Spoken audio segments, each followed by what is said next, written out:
There has been a destructive force unleashed on this town such as I have never seen.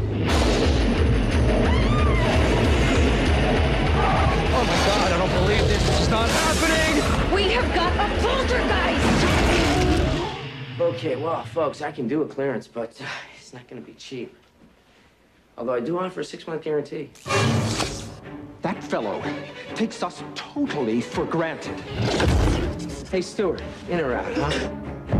Frank Bannister had a remarkable ability Psychic investigator? to communicate with the dead. You can see spirits? Emanations are normally confined to the cemetery, You cannot push spirits around! although they do escape. And an uncanny knack We're gonna scare the living daylights out of your parents. for making a profit off the living. We're supposed to be his business partners. Everyone says that you're a fraud, but I've seen what you can do.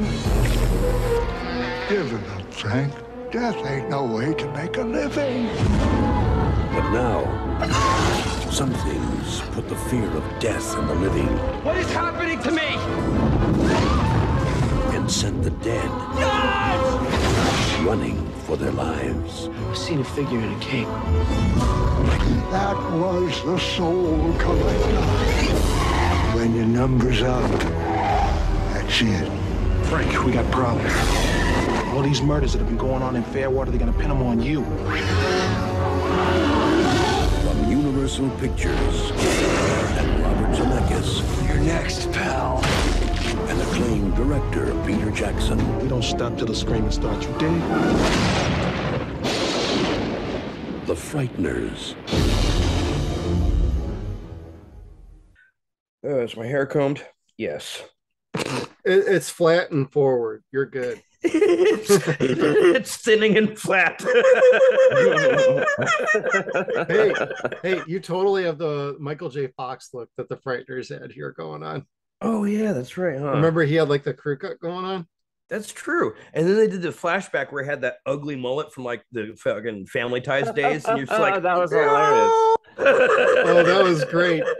And for our audience who doesn't know, yeah, we've already started our review of the movie The Frighteners, starring Michael J. Fox. I got Kevin and Will with me again, and I'm just going to kick this off with a fun little memory of when I was in high school and this came out.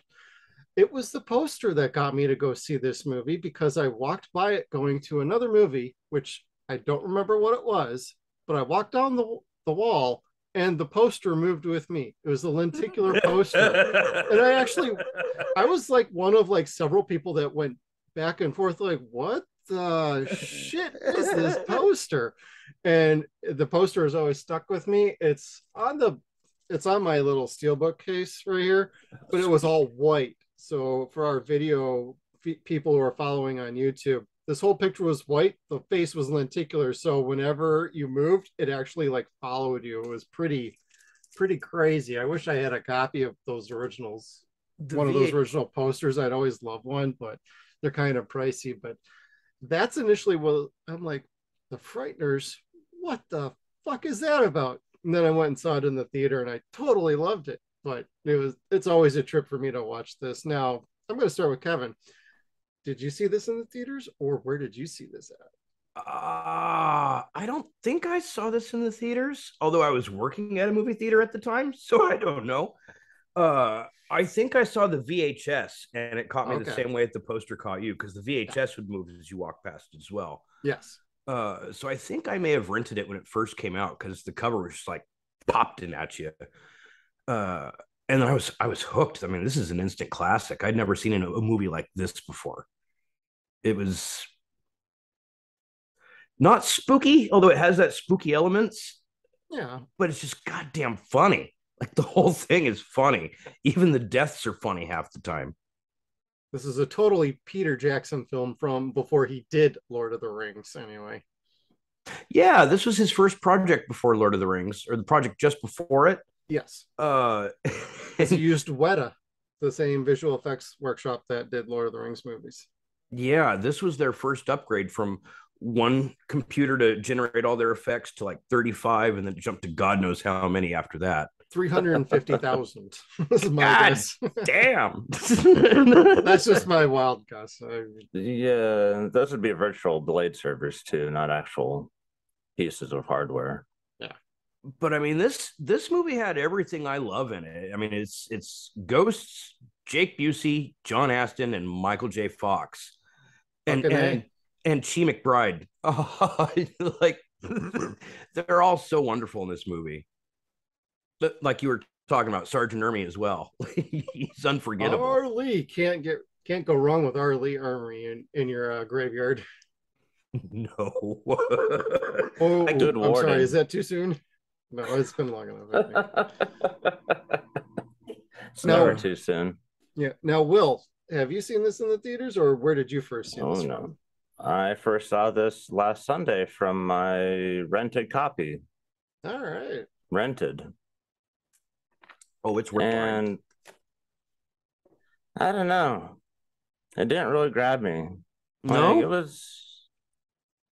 I'm still not sure whether I like it, honestly, because there's a few characters that really bug me. Like, what's his name? Jeffrey Combs' character? Oh, yeah. The FBI agent? Yeah. Yeah, he bugs me. He bugs the shit out of me. Well, he did a good job doing that. Oh, yeah. No, there's some great performances. Yeah.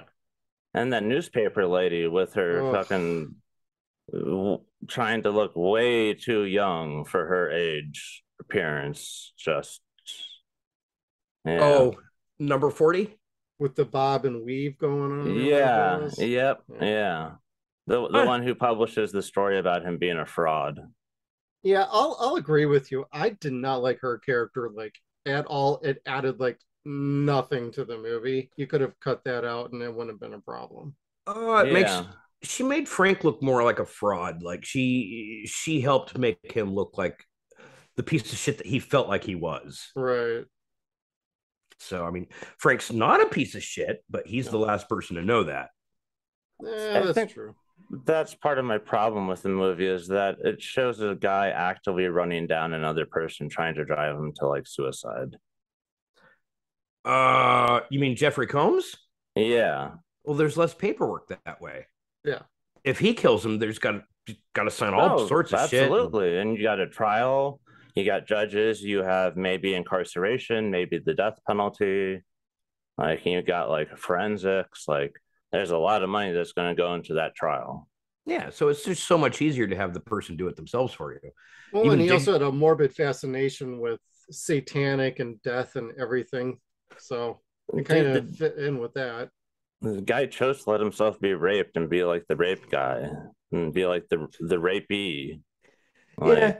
And when you're in a hippie cult, there's a lot of roles you could play, I'm sure. You don't have to play like the pig getting like skewered. No, that wasn't exactly it. Remember, he has problems with women yelling. Yeah, because he was a sex slave for 3 years. No, that's what I'm saying. Yeah, he was a sex slave. And he thinks he's deep undercover.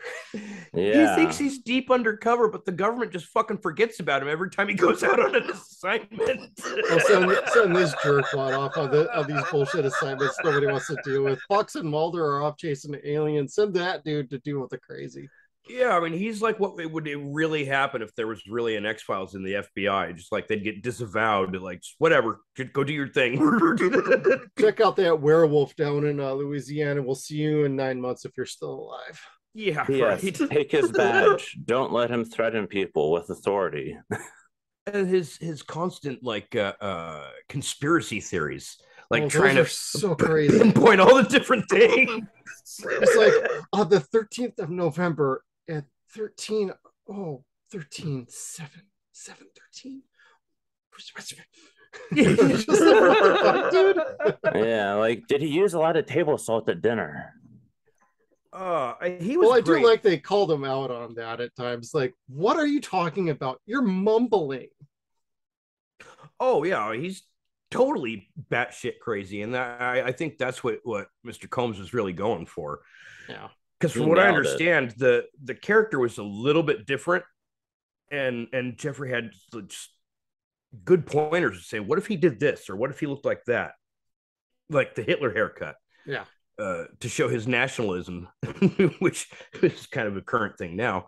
But no, Oh, is that what was going on there? yeah, He was yeah, going for some creepy looks and vibes going on. Yeah, he like I said, he nailed it. He unsettled me. yeah, and he was trying to. Like Mr. Yeah. Combs is a brilliant actor. He really is. Why and how he's not more popular and getting Oscars is beyond me. I Or looked at more his recognition IMDb. in the horror genre. His True. IMDb is extensive. This guy is a hard working guy. Like Bishop from Aliens guy. What's his name? Lance Henriksen. Yeah, But Like nicer. he's got Jeffrey Combs' career goes way back and it's still going. Oh, he's excellent. Like nobody's got a bad thing to say about him in like real life. Like he can either give you the most endearing performance, the most annoying performance, creepy as fuck. He could be the hero, he could be the anti-hero, he could be the villain. He's one of those guys that when he jumps into a role, he goes deep and he goes excellent every time. I as an Andorian in Star Trek Enterprise, he's great. In Reanimator movies, like his big franchise, dude is phenomenal. And I see what they were trying to go with here for him and how he took it to the next level.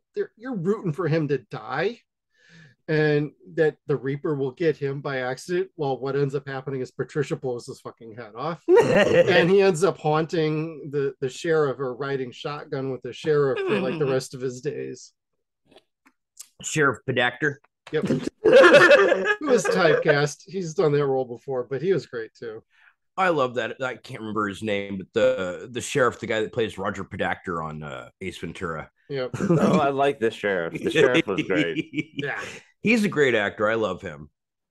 Like he's always like a down to earth kind of character. Yeah. And he's not dumb at all, except for in Ace Ventura until he, when he found out Finkel was anyway. Yeah, he was funny, and then the fact that he kept wanting to give Frank the benefit of the doubt was really neat. That was a touch of a small town sheriff. Well, yeah, even when like you got Jeffrey Combs' character going on and on, he's off running away and hiding, and we're never going to see him again. And in walks Frank and just right on in and right on by, and Sheriff's just like, "Hey, Frank, how you doing there, buddy? Yeah, okay? right. What's going on? Oh, she's dead. Down by my car. Okay, come with me." And it's so matter of fact and simple. Like, I actually know this guy. You don't know what the fuck you're talking about. You're crazy. And we'd see that very same scene again 4 years later when Troy Duffy made Boondock Saints. It's not lost on me. I totally missed that. I'm gonna have to go back and rewatch it. Yeah, Greenlee was sitting there telling Agent Schmecker and everybody else, if you guys get a beer and start dragging it down Main Street, that's how you're going to catch these guys. Or no, drag a potato. That's how you're going to catch them. I remember that line. They come in going, "You'd have better luck with the beer." But no, I mean they didn't even make anything like this before, and nothing like it has come afterwards, really. And that's sad because this is a good type of movie where you can make things like this, not sequels to it, but things similar in nature to it. Yeah. And they don't necessarily do that much for as popular as horror comedy is now. That's true. They've tried a few times. I can't really name any off the top of my mind, but you don't need a sequel to this. It definitely is very unique blend of everything. Like I hadn't seen any movie like this or really seen it after. I've seen attempts, but that's also part of why this movie was never a big success is that it was so unique and off the wall at times. Like it does have some tonal shifts throughout the movie. So I can definitely see how somebody's like, well, why can't this just be a comedy? Or why can't this just be more horror? You got the elements for both just screaming at each other to wrestle control from the movie, whereas you watch a movie like Tremors and it fits like a glove. So at times this movie doesn't fit a glove, but you're also talking about early Peter Jackson films. He's got his other horror entries that nobody ever mentions that are classics because he's Lord of the Rings guy, but this fits the kind of the genre he was working in at the time. Like his early horror entries were goofy as fuck. but also scary as hell at the same time. What was that first one that really put him on the map? Was it Dead Alive or was it Yes. Yeah. okay. I've only seen that once and it was fantastic. That's great. It blew my mind. I think I watched it maybe 5 years ago, 4 or 5 years ago. Didn't he do like Meet the Feebles or something like that? Sounds about right. Okay. I don't think I watched that one though. Is that a cartoon? I haven't seen that one either. I'm kind of remembering like there was Dead Alive, and then I'm trying to remember the other one that was big. Oh well. I want to say the gore. The gore is fantastic. I love the gore in this, especially the hentai tentacle eye rape part at the end for Jake Busey and Pamela. Oh, that was great when the express train to hell. The express colon. Yeah, that was awesome. That was creepy. Who knew the road goes both ways? Yeah, right. Or went through every way. No, there was no bad effects for this. Like the ghosts were all great looking. They might have even been better looking than the ghosts that were in Blues Brothers 2000. Which when I saw that, I was like, oh, why can't they make Ghostbusters like that? These were great ghosts. It was great effects. Like you guys said, it was Weta. And I can see how they went from here to Lord of the Rings. For 96, these effects were... Well, these were top-notch in 96. I mean, watch them now with the trained eye of you've been watching CGI for the last, 16 years. You can spot a thing or two that are like, okay, that's a little on the cheap side. That doesn't look quite right. But if you've never seen this before, it doesn't really bug you too bad. I mean, I think it looked great. Like, there's rumors it's getting a 4K release coming up in the future, and maybe with Peter Jackson's approval, he can actually tweak a couple things to make them look a little bit better. So we'll see about that. So this is a timely review for maybe some movie news coming up. Hopefully real quick comment. You mentioned that you've seen other reviews, Jeff, where they talk about, there's this plot hole, there's this plot hole. Yeah. Maybe if there was a director's cut, which I heard there is, maybe that would explain these. So what were the differences between the actual theatrical release and this director's cut in terms of character development, especially? Well, there's 14 minutes of a difference of a plot going on. Like you get more in depth about the reason why Frank is the way he is. You got the judge up there who gets a little bit more. Basically, it's accentuating points all the way through that they trimmed for time. The theatrical version's good, but you feel like something's missing here and there. You watch that director's cut, you don't feel the same way. Yeah, I was pretty happy to find out that the judge in the director's cut makes it all the way to the end. Like Busey doesn't kill him. Yeah. He cuts him in half, but he kind of reinflates himself. Right. Because really the judge is my favorite character in this whole movie. Dude, the judge is great. For it being in 1996, we've seen the graphics for special effects for 90s movies, 90s TV shows, just 90s effects in general are crap. But you look at this, and then you look 10 years later at movies like Daredevil, where they can't even fucking CG a rat properly. This was a fucking way step ahead above it for 10 years before. You want the polar opposite of this? I present you Warlock. They throw a CGI goddamn baseball and it ruins the whole fucking movie. Wait, although I still love the movie, but that scene always, it takes me a few minutes to be like, okay, if somebody could go back and just CGI that a little bit differently and better, that way it would reduce that problem. Where was the baseball? That was in Armageddon, actually. Warlock. Oh, okay. I always get those two mixed up. Yeah. Like I always think the fake psychic is in the second movie, not the first one. So I get those crossed up. Yeah. But no, I was going to say that I think the CGI in this holds up really well, which is pretty rare for CGI. Oh God, especially from this era. Especially things with like ectoplasm. Like they took the usage of ectoplasm and the fluidity of it to a whole new level that you didn't really see again until just briefly in the Haunting in Georgia. Oh, okay. That was a cool movie. Haunting in Connecticut and Haunting in Georgia. Haunting in Connecticut. That's what it was. Oh, okay. I'm like, Wait a minute, Georgia. Not to go derail too much off that, but I could find it for you. The documentary about the actual situation of haunting in Connecticut is Okay. way better and scarier than the actual movie. The movie is not that good. Like Yeah. if you know what actually happens, it's not that good at all. Okay. I enjoyed it. I don't know if there was a director's cut or something. I enjoyed it. I mean, it wasn't anything like phenomenal, but I thought it was good and enjoyable. I'd really love to see that. It is a good movie. It's not bad, but like once you see the documentary, it'll start giving you goosebumps and shit. Like, oh fuck! Nice. The only part about it where you're kind of like, did this really happen? Is because they mentioned Ed and Lorraine Warren show up at some point. Oh, but Conjuring. Yeah, I don't know. They don't were really know there how I for feel about the half a Conjuring second, I think. stuff. That's all okay. fake. It's all fake. Yeah, I had a feeling. The movies are great. Yeah, they're great people were movies. con artists. See, Yeah. that was my problem growing up with ghosts. I mean, you guys know ghost movies and possession movies are my jam. Like when it comes to horror, I like that more than I like slashers or anything else. And growing up reading the Warrens books, it's like I thought, wow, this is real. No, it's all bullshit. They're full of shit. If you want to know how full of shit they are, just read what they wrote about Amityville and then read what everyone else has written about Amityville for the last 40 years since the haunting. So anyway, there's better people to look up to when it comes to parapsychology. And this is one of those movies, again, where it's parapsychology is loosely mentioned, but they do talk about the physics much more than, again, any other movie like the ectoplasm. I really love the interactions. Sorry.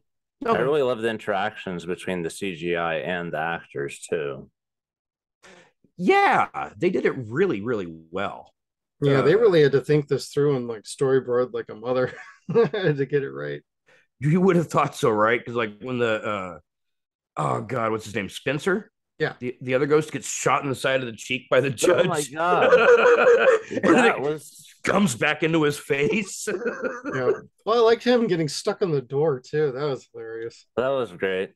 He does not believe. I mean, considering how early this is in green screen eras, like that's really great acting that Michael J. Fox especially was able to do. Yes. And speaking of that, this being his last film, last major feature film, yeah, I didn't realize that. He decided his health was getting to be an annoyance to him for working, and he wanted to be closer to home with his family and not traveling and doing movies and stuff. Yeah. So that's when he decided to, do the sitcom and then just stay home until he retired. Yeah. Well, he's loosely retired. He'll still do a cameo now and then. Yeah. But he was starting to have problems on the set. For example, calling Judge Doc. He kept getting the names mixed up. And that's So that's why when you said he looked like he was drunk in the first part of the film, I was kind of like, no, not so much. That's him compensating. Which he had to learn how to do really well, and he does do really well. Wow, that's sad. Well, it also looks like he did his own stunt with the car hit scene too. And I still don't understand how he did that in like one solid take. There's no cut in there. You can go frame by frame and it's him bopping over the car and then landing. But wow. You can also look at his character at the beginning of the movie as a bit more on edge, a lot more stressed out. He's got no money. He's in his house. He's trying to find a way to get through his life as it is. He's lost his wife. He's on his own. He could be under the influence. They don't show that. They never really say anything, but you do get the impression like something's off with this dude for sure. And I think that leads into his character where you start to figure out, okay, who is Frank? What is he about? And what is this movie about with him? It takes a while to get there, and you do have to watch it. I'll bring it up again. You do have to watch the director's cut because they give an excellent flashback to his wife and his time and his reasons for the house and for him. So it does build up his character more. If you watch that theatrically, you don't get the full impact of his backstory. Sorry. Oh, I was gonna say he's on that trip with you as you're watching, trying to figure out who he is and where he's at. So that's the neat thing about Frank's evolution in the movie. Yes. I thought that was a really good evolution too. Like it really seemed like believable, like going from like the high strung person, like in his interactions with the doctor lady, whatever her name was, like it was interesting seeing how kind of coming back to earth he was, how he was kind of coming back to earth slowly, but at the same time having to come to terms with his wife's death and what had happened. It was Lucy, Trini Alvarado. She was great in this. She was charming. I liked her. She was not the damsel in distress in this fucking movie. No, she reminded me a bit of Andy McDowell's character in Hudson Hawk. You know, I was thinking the same thing too. Actually, you bring that up. That's pretty funny. She's not in trouble. She'll figure it out. She's a problem solver. It was warrior nun. Yeah, Valkyrie. Yeah, right. But she was great. She was a fun character. Her husband Ray, he was another fun character. Yeah, that guy did a really good job playing him too. Like the actors turned in. Yeah. The funny thing is how he's got the Velvet Elvis floating around in his house. Like, he's alive. They did that because the guy that plays Ray is the same guy that plays Elvis in Forrest Gump, and when he's sitting there playing the guitar. Oh, really? Okay. So that was an inside joke about him. Oh, good catch. Yeah. So I was that's nice. Oh, that's totally cool. Now we got to talk about Mr. Busey in this movie. Not my God, the teeth, Busey, but Jacob Busey. The teeth, his eyes. My God, his eyes were terrifying. Yeah, just him in normal human form was enough for killer for me. He didn't have to. Him when they were doing the Reaper stuff, I'm like, that's awesome. And then the scythe, the bing ching, wicked, great sound effects and sound in this too. But like Jake Busey, like really brought it around for me. Well, the Reaper was scary. The mythology of the Reaper was scary, and then it shows his face just get pulled out of it and shit with his, like you said, the teeth and the bright blue eyes, and that was scarier than the Reaper. Like, wow, I love the Busey family. They're great. Yeah. Although as the plot develops, it's not just him that's the main villain here. Main plot twist. Right? His girly friend, who is not being held captive by her mother. Well, no, she is being held. She is being held captive, but that's because the mother knows that she's a rotten bitch. Yep. And she's a killer. Nobody else knows that or thinks that. They just think that she was influenced. Yeah. Had to be there, otherwise she would have gotten in trouble. But you'd find out, no, she was very much his partner in crime and the one who'd been carving numbers on people's heads once he'd been killed. Yeah. Or maybe even in the hospital too. I don't remember. So was his wife the first one that Patricia helped Busey's character kill? After he died, yes. She was number 13, 14? 13. That's right, because God, what's the guy he was? Oh God, the serial killer that he was supposed to be looking up to. Started with a W, I think. It wasn't Gacy. No, it was. It was right here. Thank you, IMDb, for loading weirdly. I want to say Schlesinger, but that's an attorney, which is kind of like a murderer. But anyway, let's see here. Charles Starkweather. Oh, Starkweather. I knew there was a W. Yeah. So Jake Busey's character was based on Starkweather, and that's why he said that Starkweather was his idol, because he got 11, so Busey got 12, and then Starkweather really did have a girlfriend accessory with him, who also went to prison, but she only served 17 years. Yeah. Her name was Carlisle Fugate. Carly? Okay. Yeah. Anyway, that's your history lesson for the day. But I want to say they were a bit cooler than this. And the the idea of casting Patricia, they did that to try to swerve you, Oh yeah. making you think that, oh, that's Elliot's mom from E.T. She must be innocent. Oh, Miss D. Wallace. No, D. Wallace. Oh, Oh, wow. That's why she was familiar. she's a scream queen for a reason. Damn it. Yeah, she rules.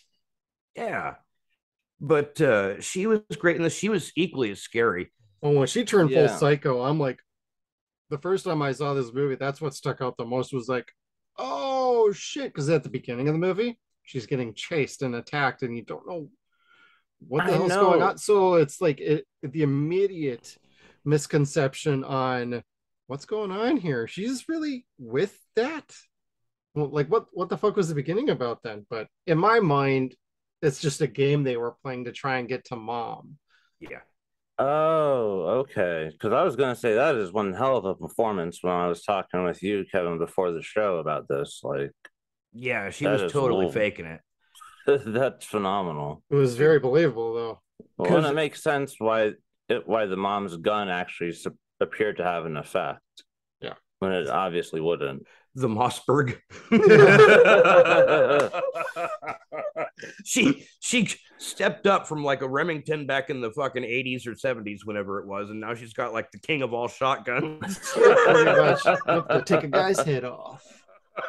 Oh, and speaking of which, that scene where they killed Jeffrey Combs, the MPAA kept wanting to give this an R rating, and Jackson kept editing and editing and editing.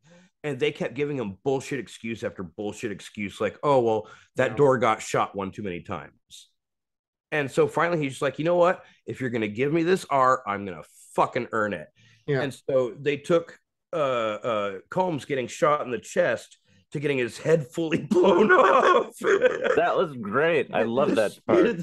The spirit head still being there. Yeah. Like, and the look on Pamela's face. Oh, when God. it's revealed who kills her, that's a freaky face. Yeah. Like you said about Jake Busey's face, like both their faces got really beyond sinister. Yeah, it was a thrilled evil. It was like an ecstatic evil. It's wolves out going on for the hunt with no consequence. They could just go out, hunt, kill, eat if they want to, or just kill. And they like to kill. No need to eat. Hey, this movie was batshit crazy, and I loved it. Yeah, Willy's Wonderland. Yes, but one part that never gets talked about, unless you really like look it up, talking about the judge, is his fascination with dead women and their teeth. Oh, the mummy. I wonder if she still has her teeth. Yeah. Hold on a second. This might hurt, so if I cry, I apologize. That's a strong woman. Good set of teeth, too. and he jumps in the casket, starts fucking this dead body, and then lifts his head out, going, I like it when they lie still like that. Like, if you can't pick up the comedy in this movie, like, this movie is definitely not for you, because the comedy is what keeps it moving forward and not so bleak at times. Oh, you know, my wife was yelling at me. She's like, you're laughing about rape. You know that, right? I'm like, picture Elmer Fudd raping Porky Pig, and you try not to laugh about it. Go on. It's a movie. Liz was just whispering that to me, like, that's kind of rapey. Elmer Fudd and Porky Pig? Oh, I was going to say, that's an old George Carlin joke, excusing rape. But anyway. It was. I mean, especially with his ghostly ass, like, popping up and down out of the fucking casket. You know what would have been interesting is if she had risen out of the coffin with him in the mummy form and been like, you know, that's not what I wanted. You're not who I wanted. You're not who I remember. Smoking a cigarette. And then the mummy that they did show walking around without the ghosts, that was creepy as shit. Especially and the little ghost cats. Yeah, the ghost cats, that was fucked up. Like we were talking about, all the mummy cats getting shot to shit. Like they were gods, god damn it. The movie does push boundaries a little bit, but not in the way you think. Yeah, no, I mean it's certainly not the worst thing. I mean, if you have some abuse PTSD, yeah, probably avoid that part. But otherwise, I mean, it's really all in good fun. It's necrophilia. It's not supposed to be nice. So yeah, you either have to laugh at it or throw up about it, and I'd rather laugh at it. This is the 90s. This was a different sense of ideas back then and sensitivities. Like a lot more people just took things in stride as just it's a joke, it's a movie, it's just entertainment. That's all this is. It's nothing serious. It's just taking something totally crazy and making a joke out of it. It's like Sam Kinison used to say, "What? What? You mean life keeps on fucking you in the ass even after you die?" No, I think of the Big Lebowski. This is what happens when you let somebody fuck you in the ass. Or A Perfectly Good Stranger, or whatever. Yeah, perfectly. Yeah, it's true. But this flick, this makes me want to watch things like House 2 being just as silly with Royal Dano, not John Aston, but same type of character. Yeah. But goddamn, I'll watch anything with John Aston in it. He's fucking brilliant. No, they're all both fantastic, and that's another fun movie that could be done too in the future. And hey, what do you guys think? Will, we haven't gotten your thought. Is this going to be a thumbs up, thumbs down for you, or a thumbs in the middle? Thumbs 3/4 up. Okay. Yeah. And I liked it. Like you said, there's some parts with issues that people might want to avoid. Like I really didn't like the guy running, deliberately trying to make Michael J. Fox's character think he's insane and like gaslighting him with ghosts and trying to drive him to suicide. That part kind of, I don't know. It wasn't funny. And I like dark shit, so I don't know. I liked it though. It was a fun movie. I watched it 3 times. Okay. And yeah, it grew on me. And having the director's cut, I'm sure, helped. I applaud you for watching it 3 times in a week. I mean, I could watch it 3 times in a year, but I don't think I've ever watched it 3 times in a week. Well, I like to watch stuff repeatedly to try and pick up on stuff, and it gives me, I don't know, I find I get a different perspective on things with each viewing. Yeah. Most things I watch things like twice, once for fun and then once for taking notes, like when we did our after show on She-Hulk. That way I could at least catch some things I'm not really paying attention to the first time. Mine is a mixture of writing the notes as I watch it the first time, stopping several times to write my notes, watching it a second time to make sure that I wrote correct notes and not riffs for certain things. So it's like, cross that out. That's not relevant. I wonder why you might be riffing. Huh. It's all I watch. It's all I think about. That's rifftastic, buddy. It's rifftastic. So yeah, I'm going to give this one 2 thumbs up. This is one of my favorites. I like this flick. 2 thumbs up for me, and I watch this every once in a while. It's not one I watch like on a regular basis, but every, whenever it strikes that, hey, it's Halloween, let's do something I haven't watched in a while. This is usually one of the first ones I'll grab. So I'm going to go 2 thumbs up. And I just want to say thank you for everybody for tuning in. 0-Point Reviews are back, baby. And we'll see you next time. Make sure you check us out on all of our social media platforms. We got Facebook, Twitter. We are at Suns and Shadows. We're also on Instagram at Suns and Shadows Cast. We are at sunsandshadows.com. Thank you again, everybody, and we'll see you down the road.